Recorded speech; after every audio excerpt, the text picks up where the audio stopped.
मोम का शेर। सालों पहले की बात है, जब राजा एक दूसरे को पैगाम के साथ ही कुछ पहेलियां भी भेजा करते थे। ऐसे ही किसी एक राजा का दूत सर्दियों के मौसम में एक दिन मुगल साम्राज्य के बादशाह अकबर के दरबार में पहुंचा।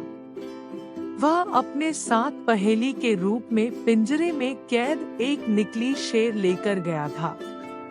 राजा ने पहेली के साथ एक पैगाम भी भेजा था। पैगाम में लिखा था कि क्या मुगल राज्य में कोई ऐसा बुद्धिमान है जो पिंजरे और शेर को छुए बिना शेर को बाहर निकाल सके। अब मुगल सम्राट अकबर सोच में पड़ गए कि आखिर शेर और पिंजरे को हाथ लगाए बिना भला शेर को कैसे बाहर निकाला जा सकता है। पहेली के साथ भेजे गए पैगाम में यह भी साफ लिखा था कि पिंजरे से शेर को बाहर निकालने के लिए एक व्यक्ति को एक ही बार मौका मिलेगा। अकबर काफी परेशान हो गए। उन्हें लगा कि यह तो बहुत मुश्किल है और अगर शेर को पिंजरे से बाहर नहीं निकाल पाए तो मुगल राज्य की काफी बदनामी भी होगी। ये सब सोचते सोचते उन्होंने दरबार में मौजूद सभी की तरफ देखते हुए पूछा, है कोई जो इस पहेली को सुलझा सके? लेकिन हर कोई इसी सोच में डूबा था कि आखिर यह संभव कैसे हो सकता। अकबर के पूछने पर जब किसी ने जवाब नहीं दिया तो उन्हें अपने वजीर बीरबल की याद आने लगी, जो सभा में मौजूद नहीं थे। उन्होंने तुरंत दरबान को भेजकर बीरबल को दरबार में हाजिर होने का आदेश भिजवाया, लेकिन अफसोस बीरबल किसी सरकारी काम से राज्य से बाहर गए हुए थे। रात भर अकबर इसी सोच में डूबे रहे कि आखिर पहेली को कैसे सुलझाया जाए। दूसरे दिन फिर दरबार लगा, लेकिन बीरबल की कुर्सी खाली देखकर अकबर उदास हो गए।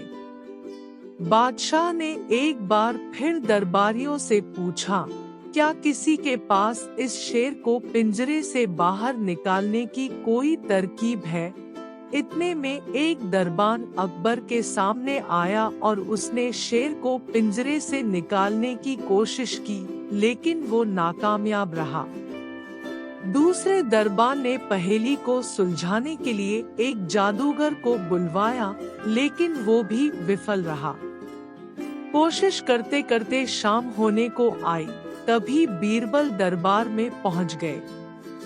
अकबर को परेशान देखकर बीरबल ने पूछा, क्या बात है सम्राट, आप इतने परेशान क्यों हैं? बादशाह ने तुरंत शेर से जुड़ी पहेली के बारे में बीरबल को सब कुछ बताया। अकबर ने बीरबल से पूछा, क्या तुम इस शेर को पिंजरे से बाहर निकाल सकते हो? बीरबल ने कहा, हाँ, मैं कोशिश कर सकता हूँ। अकबर बहुत खुश हुए, क्योंकि मुगल साम्राज्य में बीरबल के जैसा बुद्धिमान और चतुर दूसरा कोई नहीं था। शेर को पिंजरे से बाहर निकालने के लिए बीरबल ने अकबर से कहा कि उन्हें 2 सुलगती हुई लोहे की छड़ व सरिये की आवश्यकता है। शहंशाह ने तुरंत इसकी व्यवस्था करने को कहा। जैसे ही बीरबल को लोहे की छड़ मिली तो उन्होंने पिंजरे को छुए बिना छड़ को अंदर पहुंचाकर उसे नकली शेर पर रख दिया। शेर लोहे की गर्म छड़ के स्पर्श में आते ही पिघलने लग गया, क्योंकि वो मोम का शेर था। देखते ही देखते पूरा शेर मोम के रूप में पिंजरे से बाहर निकल गया। बीरबल की इस अक्लमंदी पर अकबर बहुत प्रसन्न हुए। उन्होंने बीरबल से पूछा, अरे, आखिर तुम्हें पता कैसे चला कि यह पिंजरे के अंदर मोम का शेर कैद है? बीरबल ने बड़ी ही नम्रता से जवाब दिया, हजूर, बस शेर को गौर से देखने की जरूरत थी। मैंने जब पहेली के बारे में जानने के बाद उसे गौर से देखा तो लगा कि यह मोम का शेर हो सकता है। साथ ही राजा ने यह भी नहीं बताया था कि शेर को कैसे बाहर निकालना है, तो मैंने उसे पिघलाकर बाहर निकाल दिया।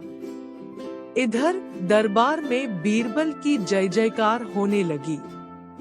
उधर पहेली लेकर अकबर के दरबार पहुंचा राजदूत अपने राज्य वापस लौट गया और बीरबल के इस कारनामे के बारे में राजा को बताया।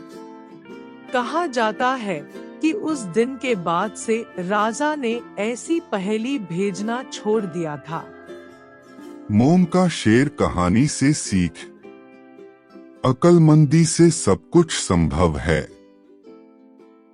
हर जगह बल नहीं बल्कि बुद्धि का प्रयोग किया जाना चाहिए। दिमाग से हर समस्या का समाधान हो सकता है।